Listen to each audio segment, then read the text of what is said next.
lot of fun over there. We had a lot of fun. Hey, especially after big wins too. Man, it was dancing on top of the bar and. Black Iron was, kill you? yes, literally try to kill you with just to load you up on weight. We can't bring in a head coach that's going to care more for this school and this stadium more than Beamer. Gamecock Nation, man, this was a really fun weekend. Big win for the Gamecocks. Great hanging out with you guys at the tailgate, those that showed up. Gamecock Village, what a fun spot. Steven had his son Memphis and one of his buddies out there. I had my kids running around. It was really cool interacting with you guys. Definitely something we want to continue to do and engage more. Nothing like doing stuff with Gamecock Nation and, breaking bread and having a beer together. How about some of those questions those guys asked, man? That was legit. They peppered us. I mean, one of the questions about the coaches and how the relationships, I've never thought of it that way. It was cool. For sure. For sure. And then, to cap off the night, jumping off the little choo-choo train, that was pretty cool you've done it before, but fullbacks don't get that much love. So you haven't done the choo-choo train. You've done Celebrity Starter, though. No, I'll tell you what. All right. Hey, no BS aside. That was hot as hell. I mean, yes. I saw Cocky walking off on a stretcher. It was hot. It was hot in that choo-choo train. The only thing going through my head was don't fall on my face, don't fall on my face. And I saw Weston jump off, and I'm like, okay, I'm good. My son jumped off. I'll be fine. We can do it. We can do this. No, but it was funny when we went to get in, remember Weston went in first, and they're like, Cocky's changing, no kids. That was funny as hell. But yeah, really cool. That was a great experience, and to have your son out there who's born on my birthday, which is awesome. I tell him happy birthday every single year. We've talked about the red tape, and the red tape was there as well. I mean, having Memphis there would have been badass too, but because he's technically a high school prospect, we couldn't. But he'll definitely be out there next time with us. If he's not throwing touchdowns in the SEC stadium. hopefully. But that was a really cool experience, and can't thank Dakota enough and his team for making this happen. And yeah, man, that was a hell of an experience. It truly was. What a game this weekend by Robbie Ashford. I mean, he came out, lighting it up. He threw the ball really well, which I knew that they were going to challenge him. Akron was going to challenge him throwing the football. They knew he had legs, but I knew they were going to challenge him throwing the football, and he elevated. He played really well. He did. And side note, I didn't know he played baseball. Oh, is he playing for Carolina? Is he a dual sport? He apparently played at Oregon. This is a Cliff stat, an Andrew Clifford stat, so it could be wrong. Yeah. No, 30% chance it's real. But either way, man, I mean, he threw some absolute darts. Offense rallied around him, which is awesome to see. The offense rallied around Connor Shaw. Yep. Love that guy. Yeah. We all love Connor Shaw. I'm going to take a sip. Here's to you, Connor. But yeah, that was a hell of a performance, and I think leading into Ole Miss, man, that's a big deal. Yeah, I mean, the Clutch have a bye week too. I mean, with Lenore's out last week, Rocket going down, we at least get a chance to recover a little bit. Not that, I mean, we know Coach Beamer, there's no real foot off the gas. So I know they're grinding this week practice-wise, but it's good to let some of those guys that are a little dinged up, them get some rest, a little TLC. I think when Juice Wells comes to town here in about a week and a half, Gamecock Nation is going to give that guy hell. Yeah, there might be a little shit talking here and there, but I mean, you got to think about it, Pat. I mean, back when we were playing, dude, like bye weeks were so important to our success, like vital. And I don't think fans, I don't think people understand how vital those bye weeks are. And I mean, our schedule this year is like almost catered perfectly to it because we're bye week before this 3-game gauntlet where we play Ole Miss, Alabama, Oklahoma, and then we have bye again. So we're able to go through a gauntlet, rest again, and then take on the back third of season.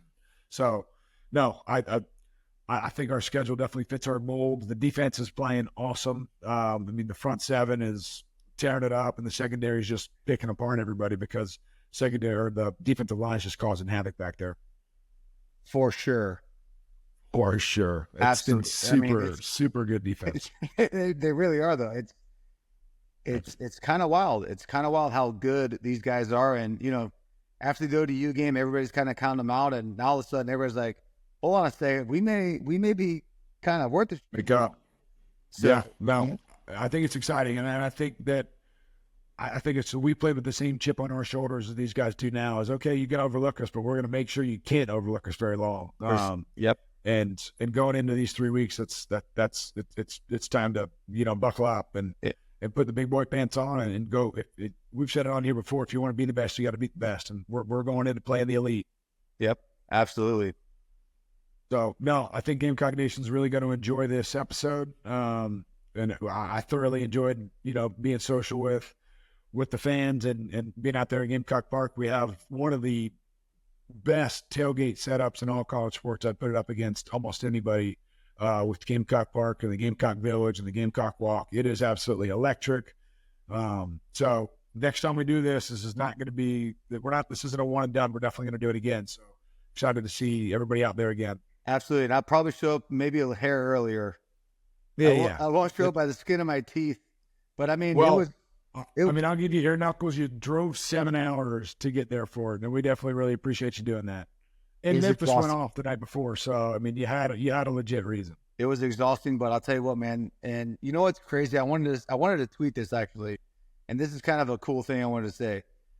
Getting kicked off the team as a senior, which, you know, I don't want to start crying and shit, but to have these fans welcome me back and invite me with welcome arms and, like, you know, just walking through the stadium and go, oh, Garcia, hey, Garcia. It's like, that was kind of cool. It was kind of cool. You had a lasting impression, not only on all the fans, but all the people you played with too, dude. Like, you were like, I'm not going to give you too much credit because you are a dickhead, but you were kind of the gel and the glue that made the machine run. I mean, you drove everybody, you pushed everybody, but you were the social guy that made sure everybody was engaged. You included everybody, every position group. No, I mean, there's something to that. And not to mention, we kind of kicked off, you know, one of the best eras in South Carolina football history. And, you know, Connor said it, the team was built on the foundation that, you know, the 2006, 2007, 2008, 2009 classes started, and then recruiting became easier because we were winning and all that. So, no, I mean, dude, you're always gonna be a fan favorite here. You're always, I mean, you were, when you put your helmet on, like, you might have been a knucklehead out at the bars and in the dorm rooms, but I knew what I was getting every time I stepped in between those white lines with you, and you were going to sell out every time. Absolutely. I mean, there's no other option. No other option. No. And I feel like that's kind of the guys that we have, you know, currently, and especially in Lenore. You know, I got a chance to talk with him dogs on the sideline, man. Like, you know, he's a fired up dude. He was so pissed off he couldn't play, and I could see it in his eyes. I could feel it I could feel his aura about it. And I mean, that's something that fans don't really, you know, get to really understand. I mean, it was something special, and I think I think Coach Beamer's got a legit squad going behind him. Yep, I agree. Well, you know, I hope everybody really, really enjoys this episode because it's super good for sure. And super good. And no, we're thankful for you guys for coming out to the tailgate and tuning into this episode, and we'll catch you next week. Yeah. So we're live here from Gamecock Village inside of Gamecock Park. Stadium's right here in the backdrop. Fans are rolling in. The Gamecock Walk just finished up, and we didn't get a tailgate back in the day. Our Gamecock Walk started about a half mile ahead of theirs. Now it starts way back there and all this, and the Bojangles is move spots and a bunch of different stuff. But pretty cool. Cheers. Be able to come tailgate at a Gamecock game. Hey. Okay. Love it. But we have some former players here, John Strickland, Michael Flint, Davis Moore. Like I said, Gamecock Walk just finished up, so fans are starting to roll through, and we're excited to engage some fans and get some questions and see what happens, see what this comes to. It's a good thing these beers are cold because it is hotter than hell. I mean, this guy just drove 7 hours up here from Tampa for this. So he's ready to tailgate. Yeah. I might have to do something stronger than this. So let's get Strick. Yeah, let's get it going. Come on in. So I had a debate with Strick 2 weeks ago about how we turned the program around, and he pushed back. And I didn't know this, but you guys won 9 games in what, 03, 02? 03, and that was 2001, so that was only when you played 11 games. Didn't have 12 games, right? Oh, so you guys would have won 10. That was Outback Bowl, right? Right, yeah. So, did you win 9 with the bowl game, or? Yeah, 9 with, let me take 9 with the bowl games. So we were 8-3 in the regular season. Shit. Actually lost some heartbreakers that year. Yep. I mean, some serious heartbreakers that we had no business losing. But yeah. Coach Holtz, I got here in 2000, 8-4 the first season, Ohio State Outback Bowl. Second season, 9-3, the Outback Bowl. Yep. Ohio State again. So yeah, that was kind of Brewers' little coming out party right there. Yeah, no kidding. Yeah. I was at those games. 2 iconic coaches to play for. I mean, Lou Holtz, and then Steve Spurrier. Not too long after that. Can you share some Lou Holtz stories? Like, what do you got for us? Yeah. You got plenty. Yeah, no, I mean, listen, Lou, he's a tough coach to play for. Yep. I mean, he's old school as old school gets. You know, you hear about it way back in the day. They didn't give them water. Practices were hard as hell. And that's how it was. Yep. And I'm sure y'all talked to some of the guys. Actually, y'all talked to Blake. Blake, y'all know this. Blake dove into it. So Blake went from Holtz to Spurrier, and he'll straight up tell you it was harder to play for Holtz than it was for Spurrier, 100%. That's what he was saying. I even watched y'all's little podcast, and I was like, I saw you out there shaking your head like, hey, you know what?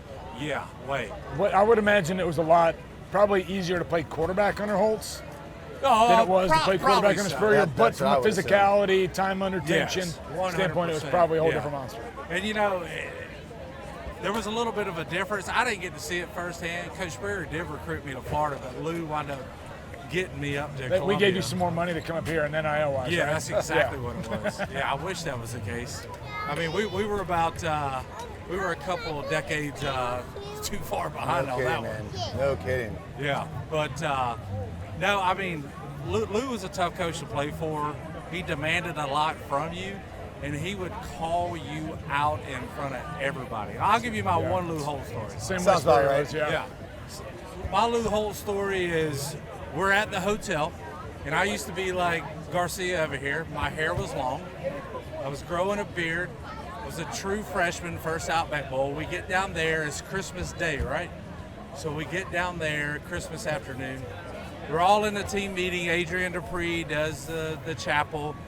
And Coach Holtz walks up to the front of the room at the podium and goes, I'm a man of God, but damn it, John Strickland, if you don't cut that damn ass hair, you're out of here. That's what he said to me. I literally had to leave the team meeting. Offensive line coach finds me a barbershop in downtown Tampa. I go over there. Georgia. Old school razor, cuts the hair all off, clean shaven. That is Did you guys win the game because of that, too? That's exactly what it was. That's what Coach Spurrier told me. He's like, we played Georgia, and he literally said, why can't he brought the team psychiatrist, the team physician, everybody was like, why won't this kid listen and shave his beard? Why won't he do it? Like, this is before the game. Yeah. I'm up in his hotel, and I'm like, I'm not shaving my face. I look fat as shit. I look like a whale. I'm not shaving my face, dude. He's like, okay, I'll make it very simple. You don't shave your face, you're not playing. And Coach Spurrier did not have a good recollection of that story. No, He was not very fond of that story. He remembers everything, so he definitely remembers that. But I was like, all right, where's the damn razor, man? So we ended up beating Georgia, and on the drive home on the bus, he's like, yeah, you know why you won the game, right? You shaved your beard. That's why. I'm like, yeah. Melvin Ingram had nothing to do. Connie had nothing to do with it. Alshon, nobody. Yeah. Kimmery has a good story, and we'll have to get him on to share it because he does like the accent absolutely perfectly. But he said that they were over on the proving grounds right over here where we used to practice, which stunk, but wasn't all that bad because they gave us the grit and the determination. But he was telling the story, it was like blowing 20 or 30 miles an hour, and Coach Holtz was old and frail. And he goes, hey, careful. Like, don't want you to blow away in this wind. And Lou Holtz goes, I put my wallet in my pocket for a reason to make sure I'm anchored. Wow. Actually, I got a bunch of Coach Holt's story I could tell, but this would probably have to be an off-camera ordeal. Hey, we like that too. But so how often are you doing the show? Are you every weekly with Jamie on the show? Yeah, weekly on Fridays. I do 107.5, usually a Wednesday here and there. But, just trying to help those guys out. I enjoy doing it. A lot of people don't know this. I grew up my dad did oil for a living, and that's what I do for a living. Yep. We do oil and gas, but my mom was she was over the radio station in my hometown. So I grew up wanting to do radio, no kidding. It was fun. I used to go up there as a kid, and I probably don't even want to put this on here, but I grew up doing Larry Munson UGA football games. I was the guy in the studio doing all the tapes and plugs, when I was a young teenager. Yep. So I'd been around this going on and talking, and Coach Holtz took me to SEC Media Days my senior year, so it's kind of one of those things where I've just been used to talking in front of people, so I don't mind it at all. I'll tell you what, man, I think it'd be pretty cool to play under Holtz. I just think he's funny as hell. Well, it's very Spurry-ish though. He's very, it sounds like he's very quick-witted. And he is. I'll never forget one time. A bunch of us seniors, right before the start of the season, we had our own little team meeting in the old team meeting room here in the stadium, which I'm sure you know about. Which is still awesome. Yeah. So Coach Holtz peeks his head in there and he goes, hey guys, everybody good? All right, well, I'm going to have a big drink for you. I'll see you tomorrow. Just crazy stuff like that. He says some off-the-wall stuff, some stuff that I can't repeat on here, but yeah, I'm sure there's some. You guys on next? They're one of a kinds. Oh, for sure. Both of them, one of a kinds. There'll never be another Lou Holtz. There'll never be another Steve Spurrier. For sure. I don't think there's any doubt on Which that. I love playing for Coach Holtz. He used to call me every Wednesday. I'd be down in the old weight room over here at the stadium. And he'd call me every Wednesday, Coach Pat Moore. He'd say, Strickland, Coach Holtz is on the phone for you.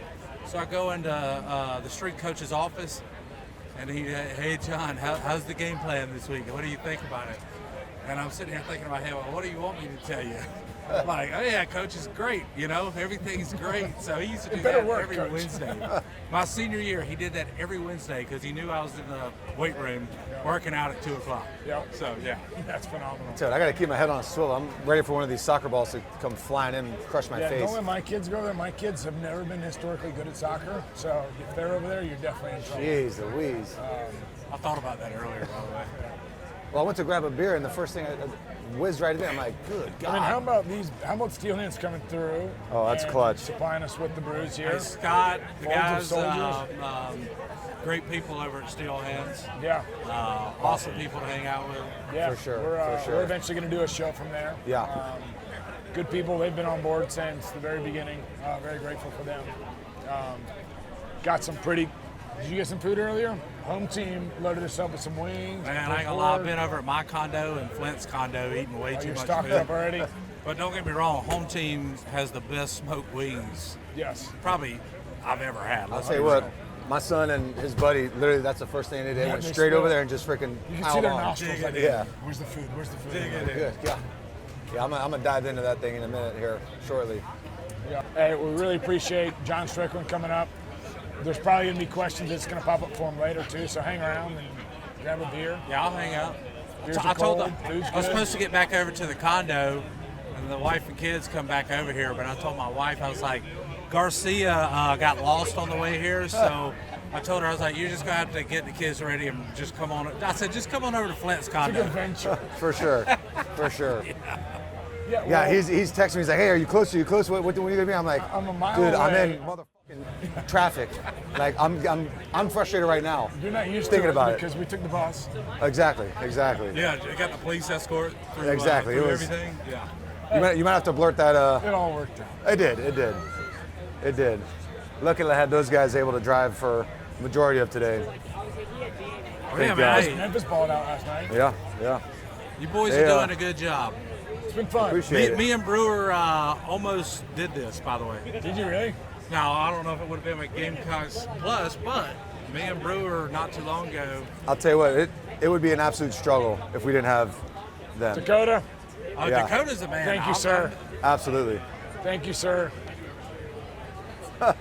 Dakota says he does everything, but he has a lot of people underneath. Yeah, for sure.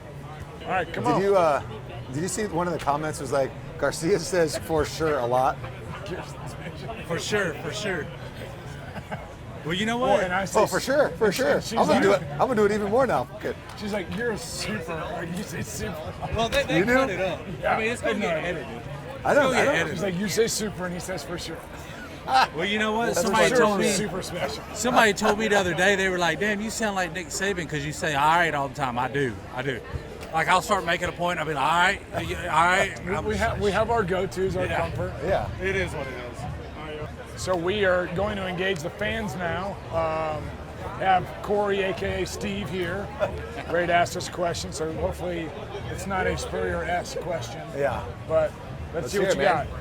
All right, so how does as a player, do you take the heartbreaking loss at LSU and use it for motivation instead of just crumbling the rest of your season? I mean, I look at it as a positive. Yeah. You know, you played with the 18th. You should have won the game. I mean, there's no doubt about it. But I mean, you're up there with the number 18th ranked team in the freaking country, and you went toe to toe with them. You should have beat them. You had them on the ropes. I mean, I think that's a positive thing. I don't see it as a I think that, I mean, and obviously I was in the boarding for 2 years too with Shane, and Shane takes that as motivation of like, I think he knows we kind of got screwed. The refs necessarily weren't phenomenal during the game, but I think he blocks that out to the players, and it more turns into motivation. Hey, we had the number 18 or 16 team in the country on the ropes. Yep. Should have beat them in our own stadium. How cool was that place? All right. Like, that was the most electric I've seen the first half of Williams-Brice Stadium since Alabama. Really. I was like, and if you kind of can finish that game off and lead into this, I would expect us to come out with our hair on fire and really to set the tone. Yeah. That's what I think. That's what I think is going to I happen mean, too. and Lenore's out this game is like, you know, next man up. Right. With Robbie, I probably going to be a different game plan. For sure. But I think For sure. they didn't find out. They didn't find out Robbie was going to start today. Because it's Like, not they've SEC, known him right. for He didn't 4 have or to. 5 days. So Yeah. the game plan's been prepped and ready, and Robbie's going to take the show over. Right. Cool. Appreciate it, guys. Yeah. Yeah, Thank man. you. Awesome. Thank you. Cheers, man. Yes, sir. Sir. No comment. There it is. This is Joey, and then we can hop into somebody. What up, dude? All right, we got Joey. Just lean in just a little bit. Lean in, yeah. Nothing crazy. That's probably fine right there. So my question is, when you were in school, who was like your position coach? Obviously, you had your own that you were closest with. So not your own position coach. Who were you closest with, coaching-wise? Because I know y'all talked about you had the interlocking like defensive players. You all meshed together. Right. Did you have any coaches that you meshed with that was not your position coach? Absolutely. Yeah. I had a couple of them. One of them's on the staff here, and Coach Elliott. Okay, yeah. I still talk to him all the time. Yeah. And Coach Johnson.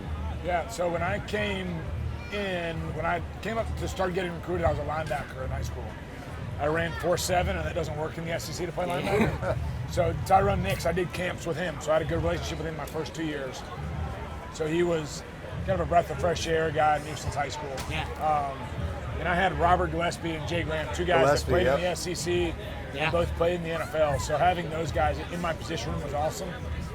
But I mean, I'm essentially a smaller pulling guard, fullback. So I glued with it was John Hunt, Eric John Wilford, Hunt, yep. and Sean Elliott. I Yeah. mean, I kind of like lived with those guys too. I was always Coach a part Hunt, of he was awesome. I liked Coach Hunt. That's a really good question. I've never even I was saying, thought about that. I mean, all week when you talked about the things, I was You like, know I who was a wanted good to. one who like people forget about was Ray Versleski. Oh, yeah. Like yeah. he was a special teams coordinator, tight ends coach. He was different. Like he thought a little bigger and outside the box compared to most coaches, but he did a really good job of engaging everybody and developing a relationship.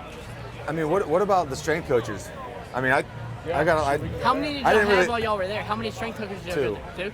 We had Black had- Iron and then Black Iron and then Craig Fitzgerald. yep, Fitzgerald. And completely different. Completely different. Absolutely completely different. What was Black the Iron biggest difference? Black Iron tried to was kill you? yes, would literally try to kill you with just load you up on weight. Yeah.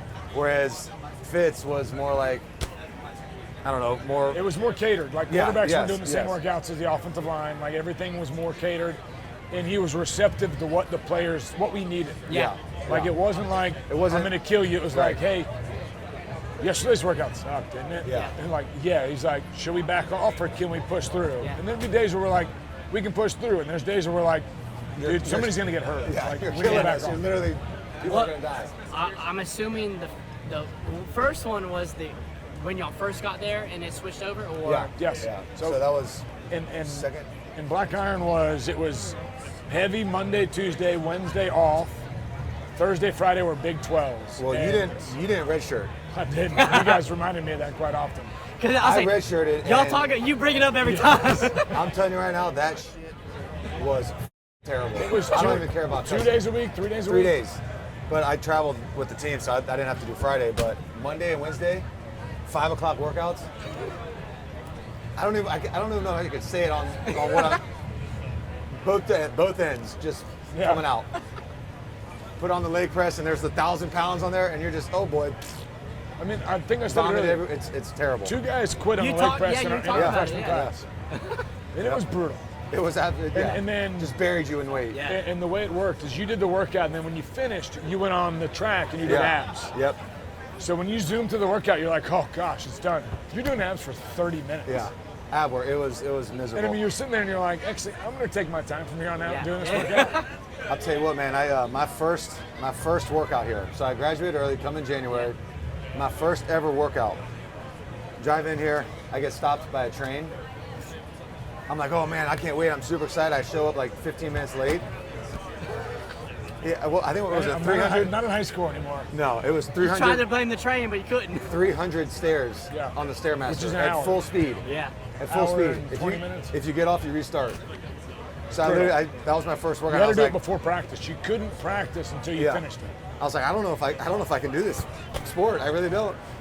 It's testing the hell out of me right now. I think if any college player says they didn't call home and tell mom and dad, hey, I'm second guessing my Yeah. decision, Oh, no doubt. then the strength program isn't where it needs to be. Yeah. I agree. Like if it's too easy, For sure. For sure. Absolutely. 100% that's a for sure. super exciting question. Man. That's But great. that was, I mean, I've never had that question before either. No, I think that's awesome. But it takes an army too, as we talked about before. And like the staff, like still here is Miss Kim, Joe Lyles, Paul, who's in video, Clint. Yep. There's not many people still from our era Yeah. in this building, and it is cool. Like obviously Shane and Sean now, but it is cool to connect with those guys when we're back here. Yeah. For sure. For sure. For sure. Huh? Mike. Who's leaving? Mike, you want in? Yeah. Flint? Yeah, man. Thank Awesome, you. man. Hey, Cheers, brother. Appreciate it. great job, man. Awesome. Thank you. All right, we are joined now by one of Stephen and I's best friends from our college time, but he's introduced to the program because his brother was a receiver here, the OG Wando. Mike Yep. Flint played receiver here from 2 to 6. 105. 105. Holy And moly. So old now. And some of the man. most epic memories I have from college are after games at the Flint's condo, at Wando's condo. Man, we had a lot of fun over there. Yeah, we did. Big Yes, we fun. did. Hey, Big it's- fun. Especially after big wins too. Oh, my Man, it was goodness. dancing on top of the bar. Alabama. Oh, Yeah. There's been many spilled drinks over there. I remember Kenny Chesney, our freshman year. We were in there. What was it? Kenny Chesney concert, Oh, freshman yeah, year. yeah. You smoked a cigar and you got us kicked out. Yep. Yeah, I sure that remember happened. that. Yep. Isn't that when Kenny Chesney broke his foot coming up through the stage Yeah. and still decided to perform? And I think everybody was up on the Bless. in the seats.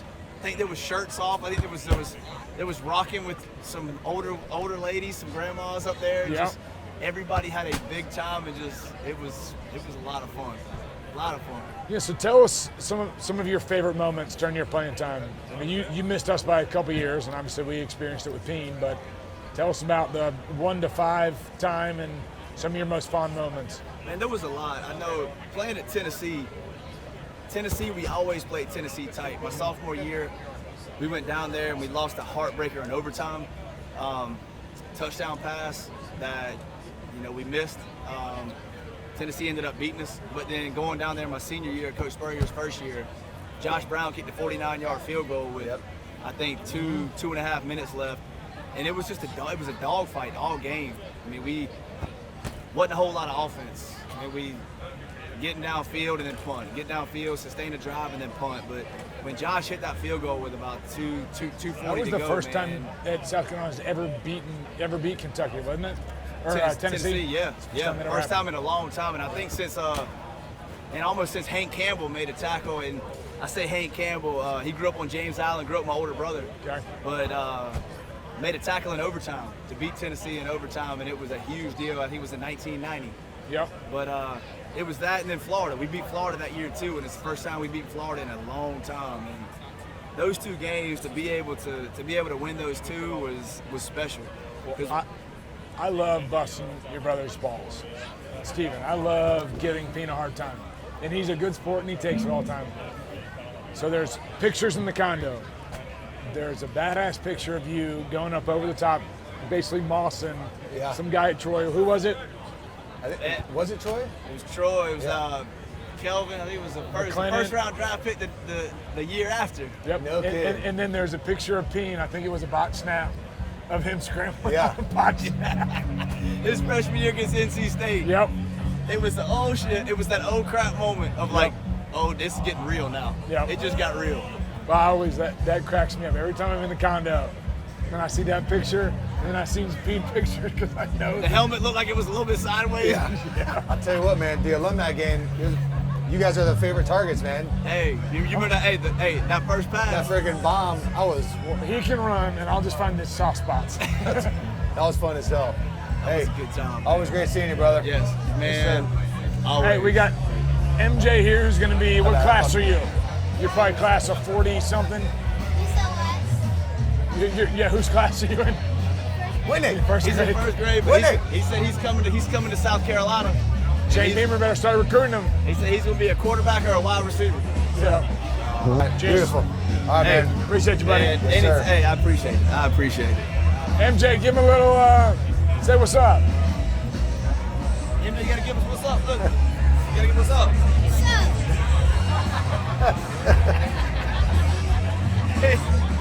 All right, what's up? Let's hear it. What you got? What's your name? JP. JP, okay.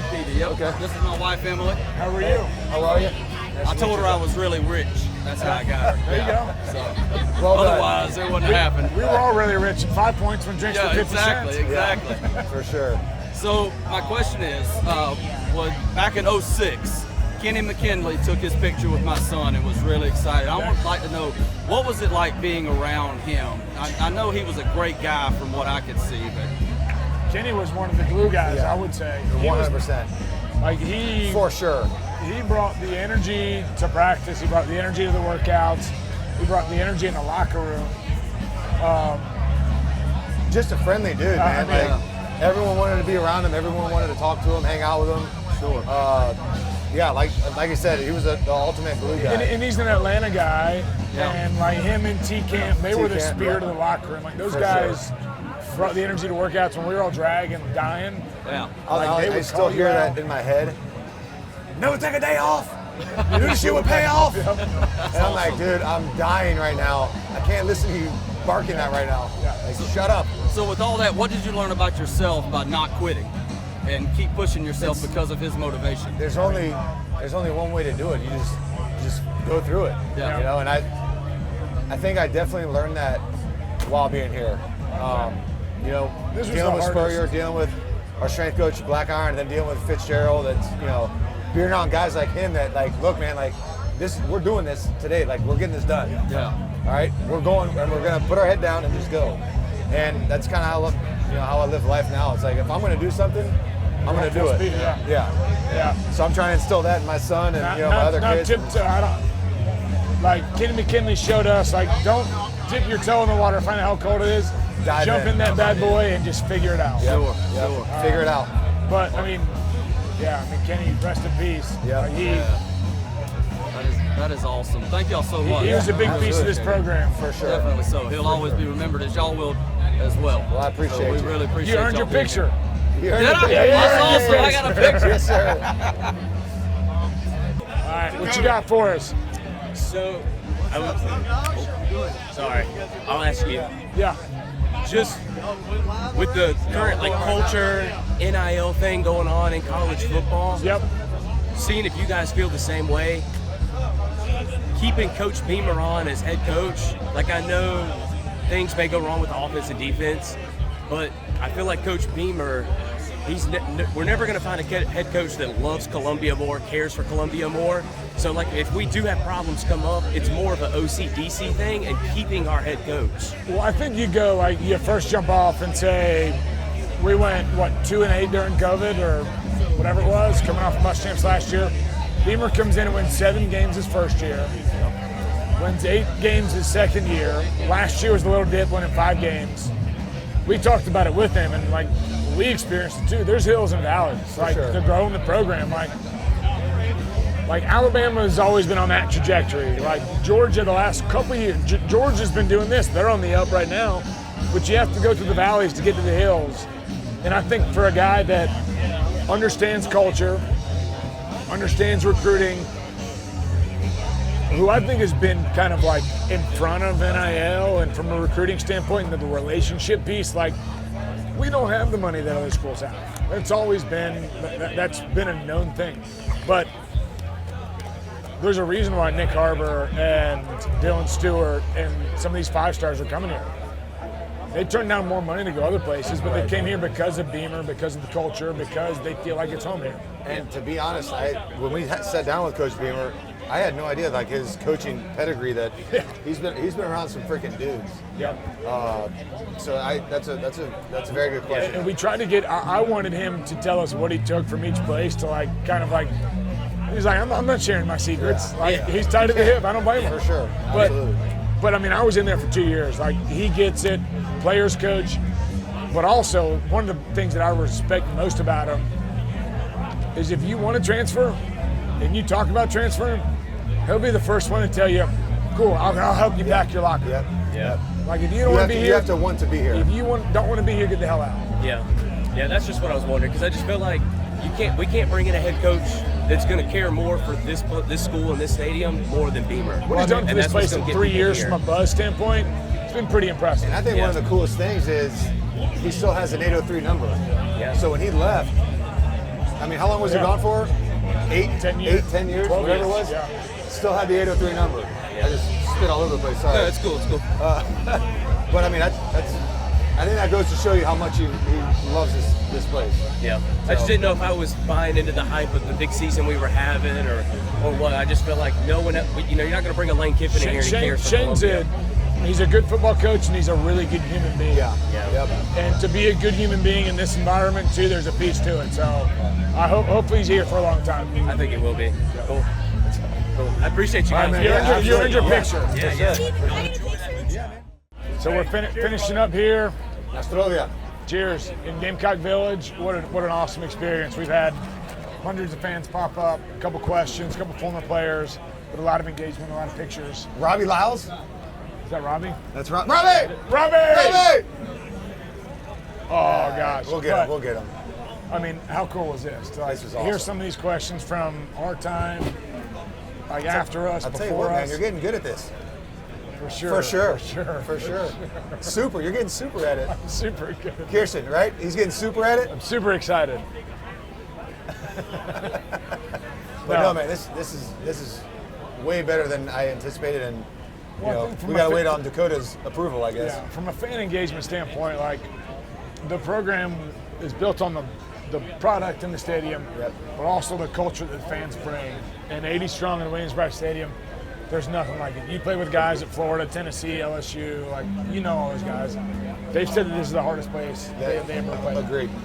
And I mean, people ask me, Memphis always asks me, these kids ask me, what's the hardest, stadium to play in? I'm like, right there. That gets loud as, I'm not going to cuss for you, man. You don't have to edit it. But it gets loud as you know what. And that's an attribution to all these people, man. These fans make the dream work. I mean, there's a reason why College Game Day basically graded Columbia, South Carolina A++. Because the tailgate scene's awesome, the people are awesome, the product on the field is good. So there's some good lookers out here as well. Cheers, brother. Had a good time. You didn't hear that, Masha. Hopefully everybody enjoys this episode. Thank you to all the fans involved, thank you to the former players that came by. Thank you to our sponsors, Dakota, Steel Hands and Home Team, for setting this tailgate up. We're going to have to do this again. Absolutely. Not the last time. For sure. We're super excited about it. Cheers. See you guys.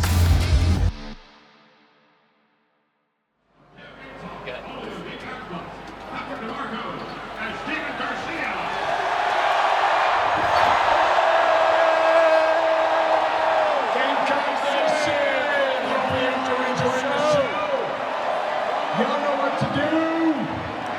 Here we go. 3, 2, 1.